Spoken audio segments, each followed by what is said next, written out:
সবাই তো আপেল দিয়ে ডালা ভরে রাখে, আমি কিন্তু টমেটো দিয়ে ডালা ভরে রাখলাম।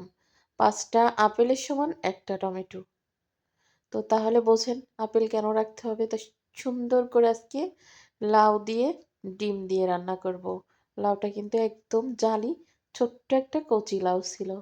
আসলে আমার যখন মাছ গোশ খেতে ভালো না লাগে, তখন কিন্তু আমি চিংড়ি মাছ ভর্তা করি, ডিম ভর্তা করি, তারপরে ডিম ভুনা করি বা লাউ দিয়ে ডিম দিয়ে রান্না করি। আমার যখন একদম মাছের তরকারি গোশের তরকারি খেতে ভালো লাগে না, তো আজকে আমি চিন্তা করলাম লাউ দিয়ে ডিম দিয়ে রান্না করব।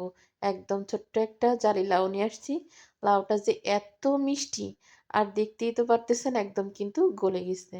তো আমি আজকে লাউ রান্নার ভিতরে মশলা দিচ্ছি কি কি: পেঁয়াজ, রসুন, কাঁচামরিচ, ধনে গুঁড়া, জিরে গুঁড়া, হলুদ লবণ দিয়ে সুন্দর করে কিন্তু মশলাটা কষায় নিচ্ছি। নিয়ে লাউটা দিয়ে কষায় এবার ডিমগুলা দিয়ে ঝোলের পানি দিয়ে দেব।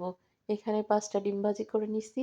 আসলে মানুষ আমরা 4 জন, আস্ত রান্না করলেও কিন্তু পারতাম, তবে আমার কিন্তু আস্ত রান্না ডিম একদমই ভালো লাগে না। এই জন্য হচ্ছে আমি ভাজি করে রান্না করলাম।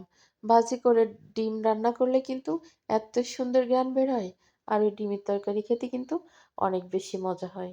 তো শীতের সকালে যদি গরম গরম ভাত দিয়ে এইভাবে একদম গা মাখা ডিমের তরকারি দিয়ে ভাত খাওয়া হয়, আর কি লাগে বলেন। আসলে আমরা তো মাছে ভাতে বাঙালি, আমরা তো বাঙালিরা সকালে কিন্তু